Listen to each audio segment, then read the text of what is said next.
Bien-aimés dans le Seigneur, je vous invite aujourd'hui à un voyage spirituel qui, je le crois profondément, a le pouvoir de bouleverser votre perspective, de guérir vos blessures et de renouveler votre intelligence. Si nous sommes honnêtes, nous devons admettre que notre culture, et bien souvent notre propre culture chrétienne contemporaine, nous a formés à penser d'une manière très spécifique. Nous avons été conditionnés à assimiler la bénédiction divine à une mathématique simple, l'addition. Dans notre esprit, être béni signifie inévitablement recevoir plus. Nous prions pour plus de santé, plus d'argent, plus de succès dans nos entreprises, plus de paix dans nos foyers, plus d'amis, plus de reconnaissance. Nous mesurons l'amour de Dieu à l'aune de ce qu'il ajoute à nos vies. Et lorsque les choses s'accumulent favorablement, nous levons les mains vers le ciel et nous nous écrions « Dieu m'a béni ». Mais que se passe-t-il lorsque l'addition s'arrête ? Que se passe-t-il lorsque Dieu, dans sa souveraineté insondable, décide d'utiliser une autre opération mathématique ? Que se passe-t-il lorsque la bénédiction ne vient pas par l'addition, mais par la soustraction ? C'est une pensée vertigineuse, c'est une notion qui heurte notre chair. Pourtant, c'est l'un des mystères les plus profonds, les plus puissants et les plus libérateurs de la parole de Dieu. Aujourd'hui, nous allons explorer ce que j'appelle la théologie inversée de Christ. Nous allons découvrir ensemble comment Dieu, le Père aimant, nous bénit souvent de la manière la plus éclatante, en nous reprenant quelque chose. La perte d'une fausse sécurité, la perte de notre orgueil, l'effondrement d'une idole cachée dans notre cœur, et souvent le chemin précis, sculpté par la grâce, que Dieu utilise pour nous donner infiniment plus de lui-même. Pour comprendre cette vérité bouleversante, nous devons nous transporter au 1er siècle de notre ère, sur les collines verdoyantes de la Galilée. Le peuple d'Israël gémit sous le joug oppressif de l'Empire romain. Les impôts sont écrasants, les soldats étrangers patrouillent dans les rues, et la nation entière attend désespérément un Messie. Mais attention, ils n'attendent pas n'importe quel Messie.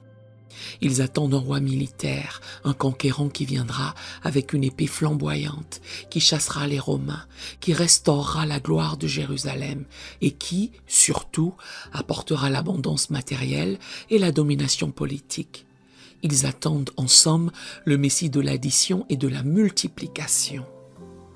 C'est dans ce climat de tension et d'attente fiévreuse que Jésus de Nazareth gravit une montagne.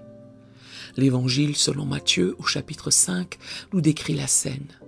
Une foule immense s'est assemblée. Il y a là des paysans aux mains calleuses, des femmes épuisées par les soucis du quotidien, des malades portés sur des brancards, des marginaux et des exclus de la société religieuse. Le vent souffle doucement depuis la mer de Galilée. Jésus s'assied, adoptant la posture traditionnelle du rabbin qui s'apprête à délivrer un enseignement d'une autorité suprême. Ses disciples s'approchent. Le silence se fait. L'attente est palpable. Que va dire le roi sur son royaume ? Va-t-il sonner la charge ? Va-t-il annoncer la richesse, la gloire et la vengeance ? Il ouvre la bouche, et ses premiers mots ne sont pas un appel aux armes, mais la déclaration la plus choquante, la plus paradoxale et la plus contre-culturelle de l'histoire humaine. Il énonce ce que nous appelons aujourd'hui les béatitudes, la charte fondatrice du royaume des cieux. Jésus déclare dans l'Évangile selon Matthieu, chapitre 5, verset 3. « Heureux les pauvres en esprit, car le royaume des cieux est à eux. » Puis, au verset 4, « Heureux ceux qui pleurent, car ils seront consolés. » Et au verset 5, « Heureux les débonnaires, car ils hériteront de la terre. » Faisons une pause ici.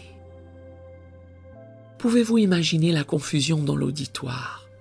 Jésus est en train d'associer le mot « heureux », makarios en grec, qui signifie un état de grâce et de félicité suprême que rien de terrestre ne peut altérer, avec les mots « pauvre »,« pleure »,« persécuté ». Jésus prend la pyramide des valeurs du monde et la retourne complètement. Dans le monde, heureux sont les riches, les puissants, ceux qui rient, ceux qui dominent.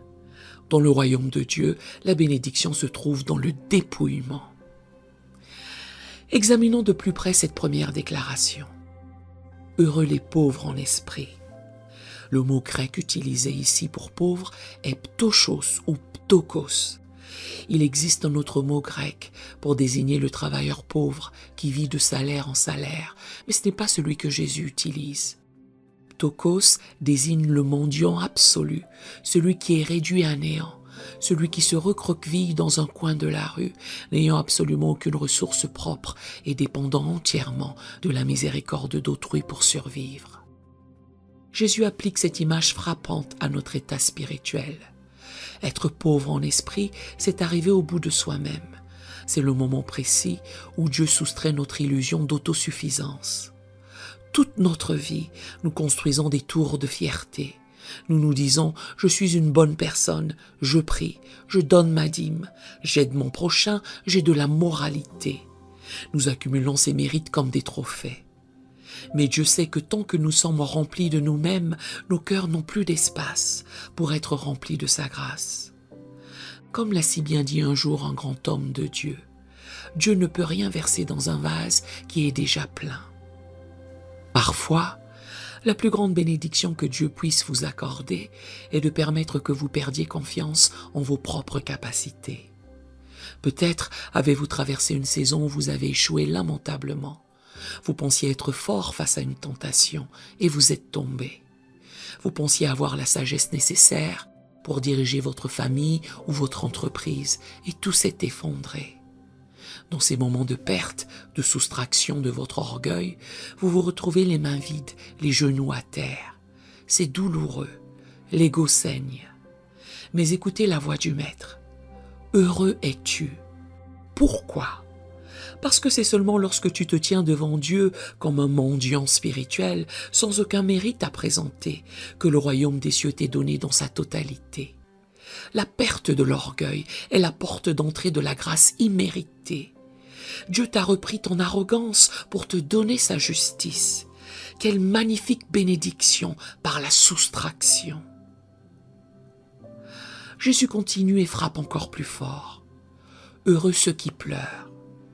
Notre société déteste la tristesse. Nous fuyons le deuil, la douleur, la mélancolie. Nous cherchons constamment à anesthésier nos peines par le divertissement, la consommation, les écrans, les relations superficielles. Dès qu'un silence se fait et que l'angoisse menace de remonter, nous allumons la musique ou la télévision. Nous voulons être heureux au sens charnel du terme, c'est-à-dire confortables et divertis. Mais Jésus dit que la véritable bénédiction se trouve dans les larmes. De quelles larmes parle-t-il ? Il s'agit du deuil profond de nos propres péchés, de la tristesse selon Dieu qui produit la repentance. Mais il s'agit aussi du brisement de cœur face aux souffrances de ce monde. Lorsque Dieu permet que nous traversions des vallées de larmes, il soustrait notre fausse joie et notre anesthésie spirituelle. La souffrance agit comme un scalpel divin. Elle coupe les liens qui nous attachent aux choses éphémères de ce monde. Avez-vous remarqué comment, lorsque vous êtes dans un profond chagrin, les choses matérielles perdent instantanément de leur éclat ? Une nouvelle voiture, une promotion au travail, l'approbation d'un collègue, tout cela semble soudain si vain, si vide. C'est dans cet espace de perte affligeante que Dieu vient accomplir sa promesse, car ils seront consolés. Le Dieu de l'univers, le grand consolateur, le Saint-Esprit lui-même s'approche de celui qui a le cœur brisé. Le prophète l'a déclaré dans le livre des Psaumes, au chapitre 34, verset 19. L'Éternel est près de ceux qui ont le cœur brisé, et il sauve ceux qui ont l'esprit dans l'abattement. Si Dieu ne vous avait pas enlevé ce confort temporaire, si Dieu n'avait pas permis cette perte qui a fait couler vos larmes, vous n'auriez jamais connu l'intimité foudroyante et bouleversante de ces bras qui vous entourent dans les ténèbres. La perte de la fausse sécurité a fait place à l'expérience viscérale de son amour réconfortant. C'est une théologie inversée. Vous avez perdu pour gagner. Pour illustrer cette vérité de manière éclatante, tournons-nous vers un autre enseignement de Jésus, profondément lié à l'esprit des béatitudes. Dans l'Église, selon Jean au chapitre 15, Jésus utilise la puissante métaphore du vigneron et du cep. Jésus dit au verset 2, « Tout sarment qui est en moi et qui ne porte pas de fruit, il le retranche. Et tout sarment qui porte du fruit, il l'émonde, afin qu'il porte encore plus de fruits. » Arrêtons-nous un instant sur ce mot, « émonder ». Avez-vous déjà vu un vigneron à l'œuvre? L'émondage n'est pas un processus délicat, ce n'est pas une caresse. Le vigneron se promène dans la vigne avec un sécateur tranchant, une lame impitoyable. Il s'approche d'une branche saine, une branche verte, belle, qui porte déjà des feuilles et des fruits. Et soudain, sans avertissement, un coup sec. Il ampute la branche, il soustrait, il coupe ce qui semble magnifique. Si la branche avait des sentiments, elle crierait d'injustice. « Pourquoi me fais-tu cela? J'étais belle, j'étais en pleine croissance, je faisais ma part, tu es cruel, vigneron. » Combien de fois avons-nous adressé cette même prière, ce même cri d'injustice à notre Dieu? « Seigneur, pourquoi m'as-tu repris ce travail dans lequel je m'épanouissais? Seigneur, pourquoi as-tu permis que cette relation, que je croyais être la bonne, se brise en morceaux? Seigneur, pourquoi as-tu enlevé cette opportunité financière au moment même où j'allais signer? Pourquoi m'as-tu coupé? Pourquoi m'as-tu blessé? » Mais le vigneron divin ne coupe jamais sous le coup de la colère. Il coupe avec une précision chirurgicale, motivé par un amour infini. Il sait que si le sarment dépense toute son énergie à nourrir des branches feuillues mais inutiles, il ne pourra jamais produire la grappe de raisin abondante et sucrée pour laquelle il a été créé. Dieu soustrait le bon pour vous donner le meilleur. Il vous ampute ce qui est secondaire pour que la sève de son esprit puisse alimenter ce qui est éternel. Peut-être que cet emploi prenait peu à peu la place de Dieu dans votre cœur. Peut-être que cette relation devenait une idole, une béquille sur laquelle vous vous appuyez au lieu de vous appuyer sur le rocher des âges. Peut-être que ce rêve terrestre vous aveuglait et vous empêchait de voir l'appel céleste sur votre vie. En reprenant ces choses, le coup de sécateur a fait mal, la sève a coulé comme des larmes. Mais le Dieu Tout-Puissant vous regardait avec tendresse, sachant que la récolte spirituelle qui suivrait cette perte serait d'une beauté incomparable. Permettez-moi de vous emmener dans l'Ancien Testament, dans le livre des Juges, au chapitre 7, pour observer l'un des exemples les plus fascinants de la bénédiction par la soustraction. Le peuple d'Israël est terrorisé par les Madianites, des envahisseurs cruels qui pillent leurs terres comme des nuées de sauterelles. Dieu appelle Gédéon, un homme craintif, qui se cache dans un pressoir pour délivrer son peuple. Gédéon parvient, avec l'aide de l'Esprit de Dieu, à rassembler une armée. 32 000 hommes se présentent pour combattre. C'est une force respectable. On imagine Gédéon regardant ces 32 000 soldats armés, se disant « Enfin, l'addition est bonne. Nous avons les nombres de notre côté. Nous avons une chance. » Mais que fait Dieu? Dieu regarde cette armée et dit à Gédéon une chose qui défie toute logique humaine et stratégique. Le Seigneur dit « Le peuple qui est avec toi est trop nombreux pour que je livre Madian entre ses mains.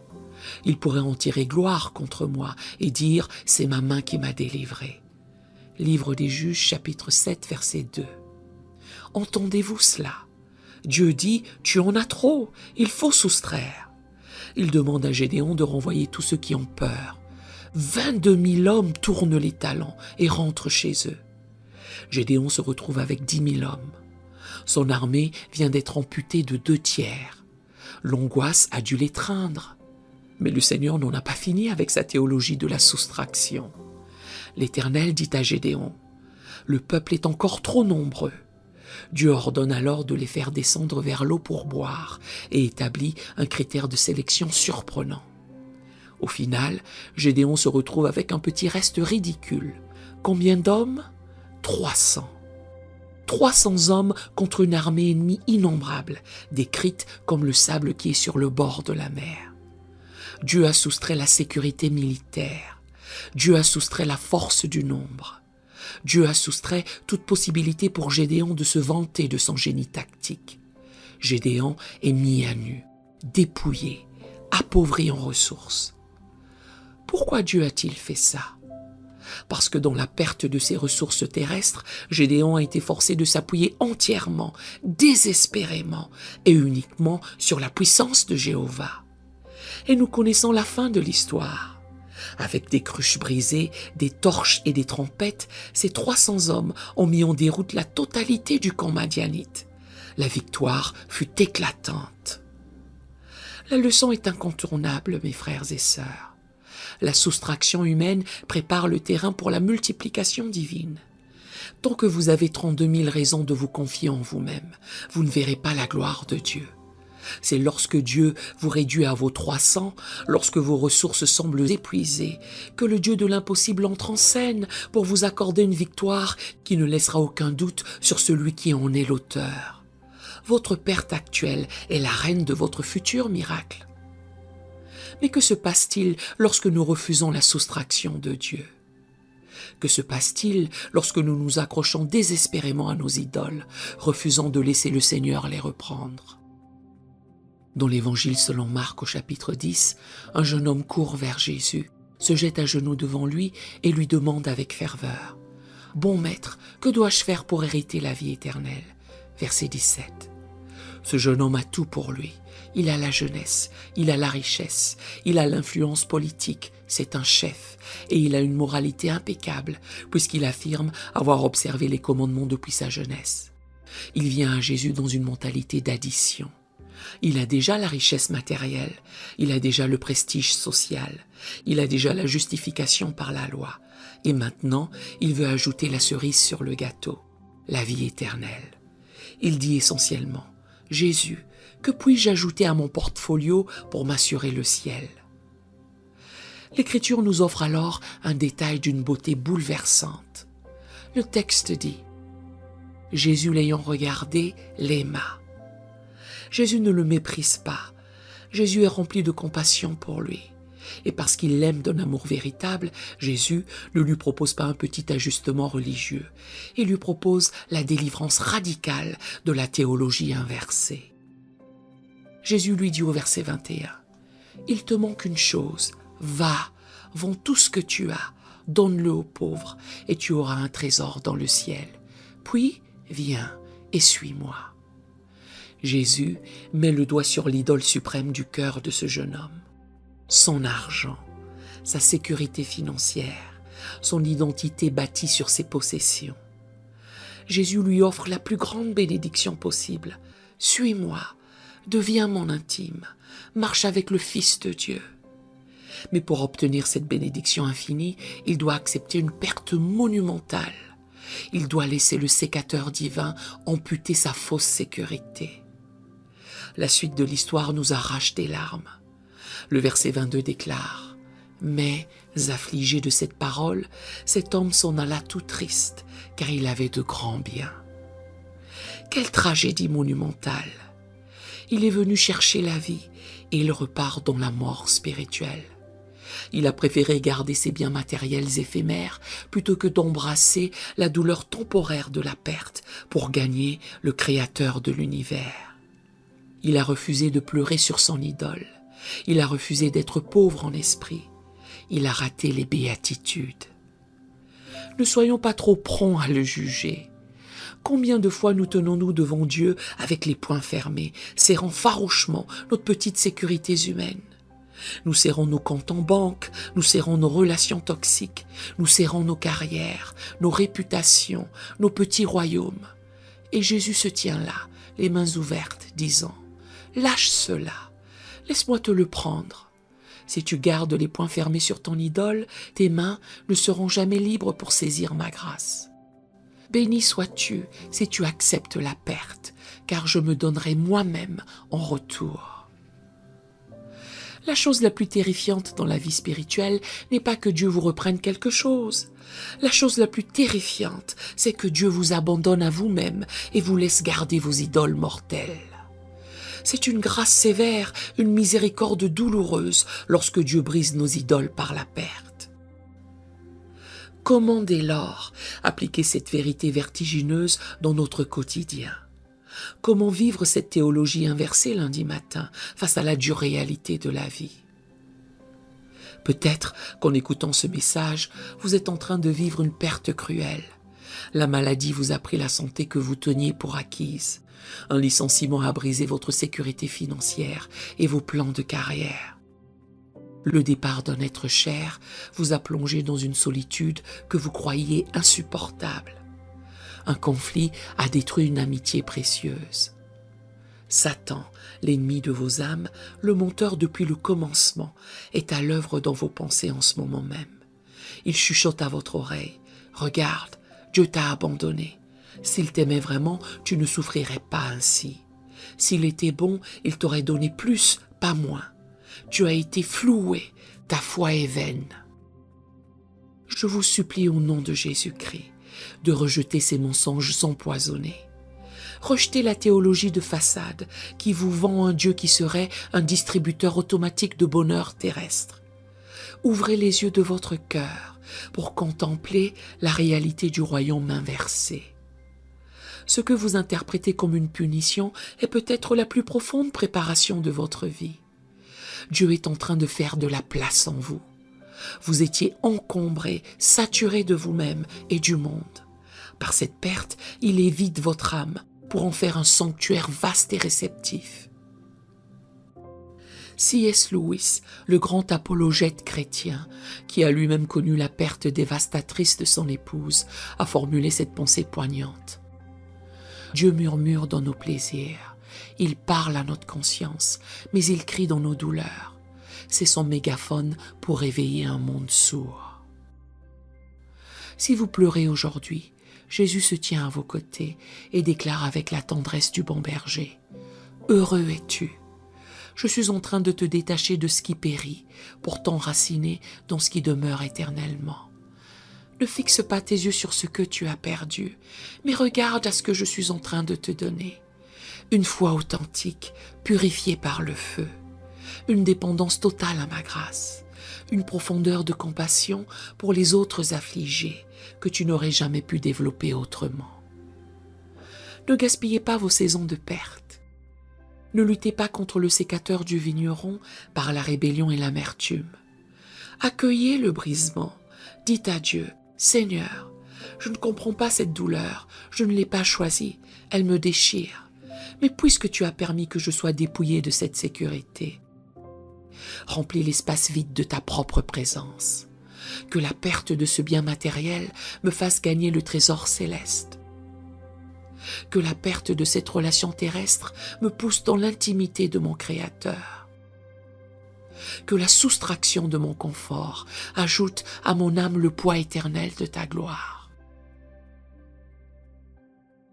Pour achever de nous convaincre de l'amour de Dieu dans ce processus, nous devons lever les yeux vers le sommet de l'histoire humaine, vers le sommet de l'univers moral. La croix du calvaire. Si nous voulons voir le modèle parfait de la bénédiction par la perte, nous devons contempler le Fils de Dieu lui-même. Jésus n'a pas seulement prêché les béatitudes, il les a incarnées jusqu'à l'extrême limite, jusqu'au don total. L'apôtre Paul, dans son épître aux Philippiens, au chapitre 2, nous livre l'un des hymnes christologiques les plus grandioses de toute l'Écriture. Parlant de Christ Jésus, il écrit au versets 6, 7 et 8. « Lequel, existant en forme de Dieu, n'a point regardé comme une proie arrachée d'être égal avec Dieu, mais s'est dépouillé lui-même en prenant une forme de serviteur, en devenant semblable aux hommes. Et ayant paru comme un simple homme, il s'est humilié lui-même, se rendant obéissant jusqu'à la mort, même jusqu'à la mort de la croix. » L'avez-vous bien entendu? Il s'est dépouillé lui-même, kénosis en grec, qui signifie se vider entièrement. Si quelqu'un avait tout à perdre, c'était bien le Fils de Dieu. Il siégeait dans la gloire indicible du ciel. Il recevait l'adoration ininterrompue des armées angéliques. Il jouissait d'une félicité parfaite, baignant dans l'amour éternel du Père, sans l'ombre d'une souffrance ou d'un manque. Il était le roi souverain couronné de lumière. Pourtant, par amour pour vous, par amour pour moi, il a choisi la soustraction. Il a accepté de perdre la gloire pour revêtir la misère de la chair humaine. Il a accepté de perdre l'honneur céleste pour subir les crachats, les injures et les railleries des hommes aveugles. Il a accepté de perdre ses amis, trahi par l'un, renié par l'autre, abandonné par tous au jardin de Gethsémane. Il a accepté de perdre ses vêtements, dépouillé de toute dignité, cloué nu sur le bois rugueux de l'infamie romain. Il a accepté de perdre sa vie, versant jusqu'à la dernière goutte de son sang innocent. Et pire que tout, l'horreur absolue qui défie notre compréhension. Sur cette croix chargée du poids écrasant de nos innombrables péchés, il a connu la perte temporaire de la douce communion avec son Père, s'écriant dans l'agonie des ténèbres « Mon Dieu, pourquoi m'as-tu abandonné ?» Évangile selon Matthieu chapitre 27, verset 46. Le roi de l'univers s'est fait le pauvre absolu en esprit par excellence. L'auteur de la joie a pleuré des larmes de sang et a connu l'angoisse suprême. Le maître absolu est devenu le serviteur souffrant et débonnaire, ne répondant pas aux insultes. Pourquoi cette perte inconcevable? Quel en fut le résultat? Le verset 9 de Philippiens chapitre 2 nous donne la réponse triomphante. C'est pourquoi aussi Dieu l'a souverainement élevé et lui a donné le nom qui est au-dessus de tout nom. Par l'abaissement absolu de Christ, Dieu a opéré la plus grande bénédiction cosmique, le salut de quiconque croit en lui. La perte de Christ à la croix a acheté notre rédemption. Il a tout perdu pour que nous puissions tout gagner. Il s'est vidé pour que nous soyons remplis. Il est mort pour que nous vivions éternellement.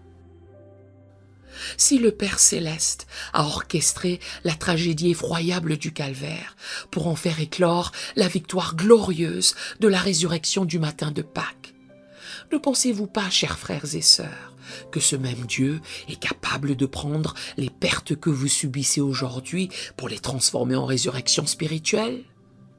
Le Dieu que nous servons est le spécialiste de l'impossible. Il prend les cendres fumantes de nos vies ruinées et il en fait une couronne de beauté. Il prend nos deuils amers et il les change en allégresse.